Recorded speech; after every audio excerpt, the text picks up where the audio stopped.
Hi, why don't Canadian suppliers seem interested in selling more? I heard this very interesting comment the other day. If you're not born in Canada, you're now doing business in Canada, this is the right place for you. Click here the subscribe button, and if you like this specific video, click the like button. So this is what I hear, right? Which I found kind of weird, but it's like, there is this perception by immigrant business owners that even when they're trying to hire services from somebody, they don't seem to be that interested. So never mind trying to sell to somebody.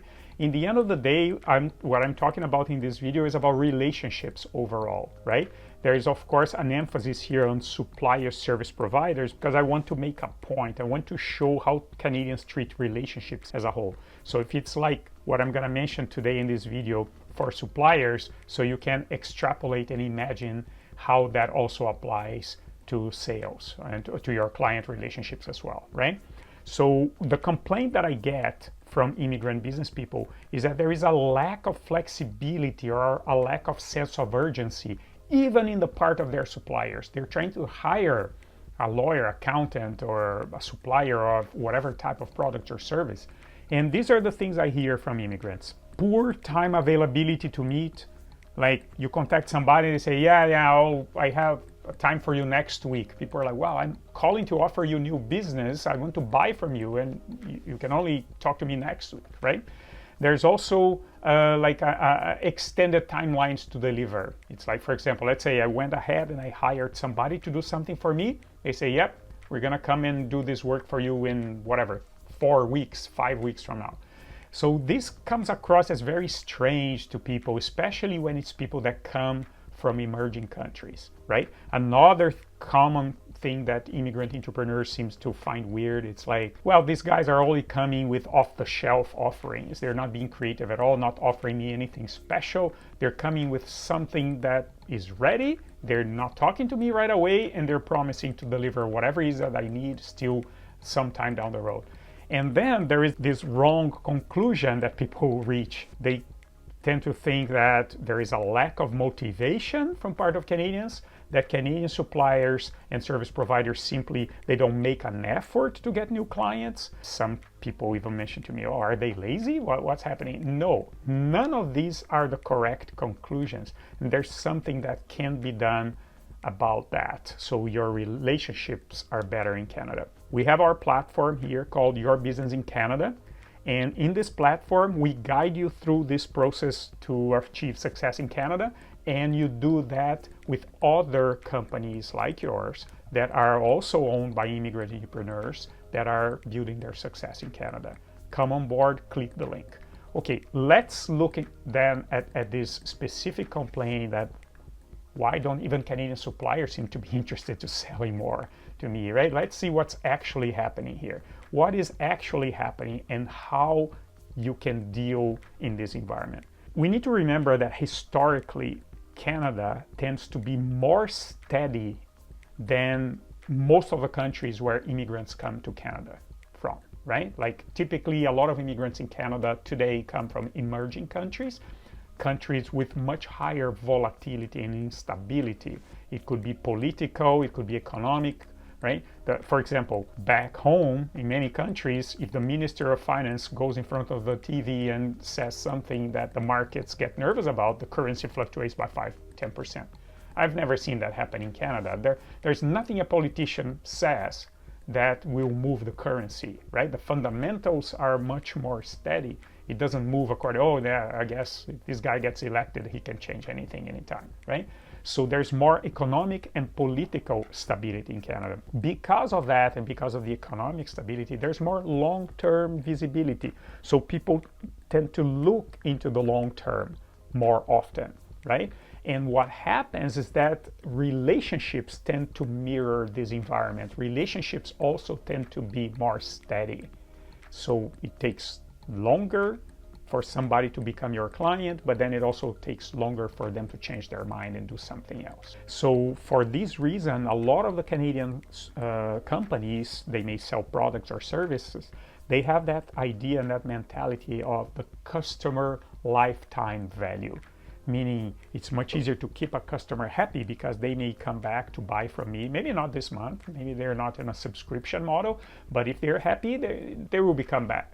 They will be coming back, or they will tell other people about us. And also, because of this stability, there seems to be less of a belief in silver bullets. Oh yeah, if we only do this one thing right, then everything is going to be wonderful. People kind of believe more in processes than in miracles, right? So they are very wary also of costly relationships. What do I mean by that? Think about a supplier that you may be wanting to hire, and you have contacted them and you see they're almost reluctant. It's like, don't they want me as a client? What's going on?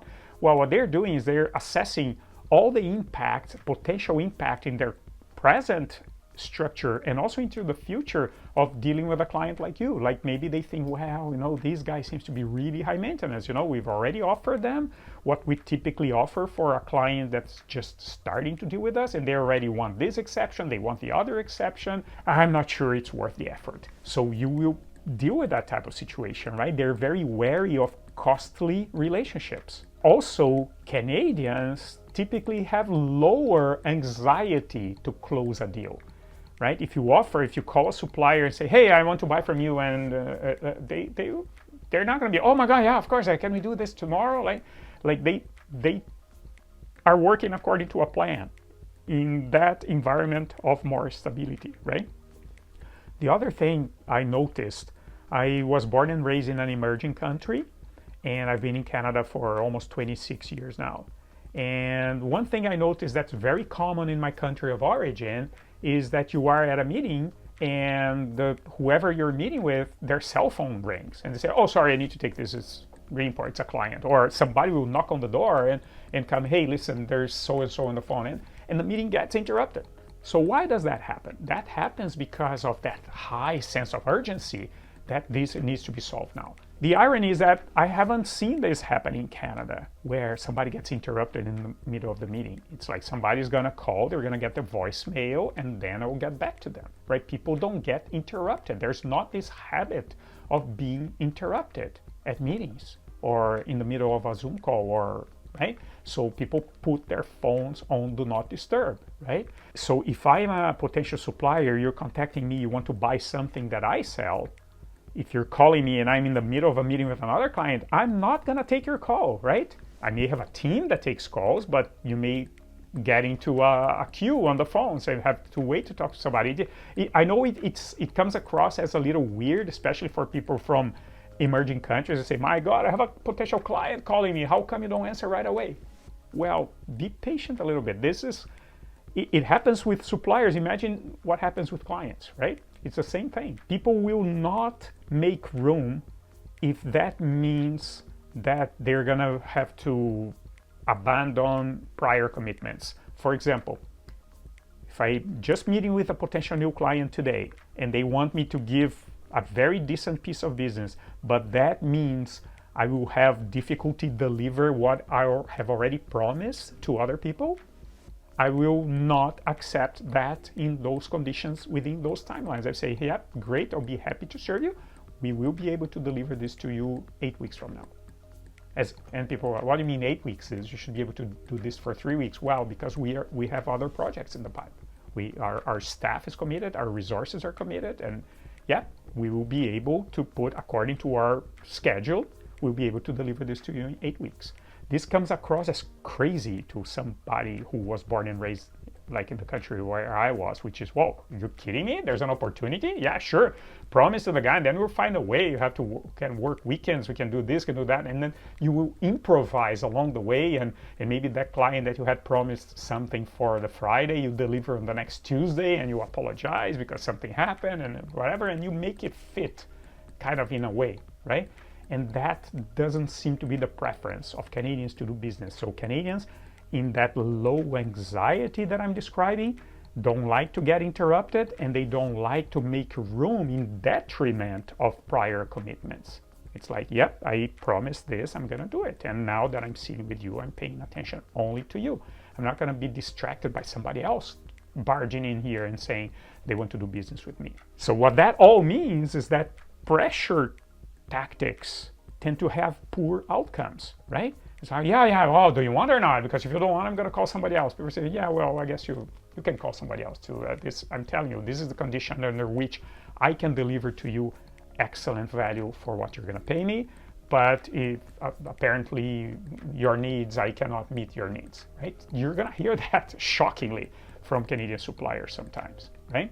So, and why? Because they're in the long game. They're not paying attention only to the transaction. They're paying attention to the relationship, in that idea of the long time value of the customer lifetime, right?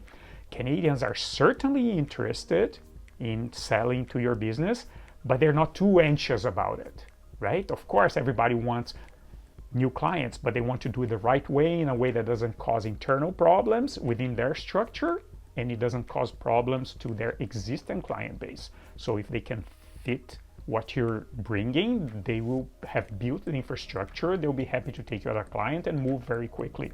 But they will not move typically in a new sense of urgency that came through some type of pressure, right? So in Canada, there is a preference to build credibility in a reliable way, meaning I have promised this to people, I'm going to deliver, and this is how I build my credibility, and this is how I'm going to grow my business, as opposed to emerging countries where it's going to be, well, they call me in the last minute and we made it happen. It will appear to be impossible, but we made it happen. Well, what was the cost of that internally in your staff and other clients and all that, right? So there's 2 more videos here that will be helpful in this topic. Thank you.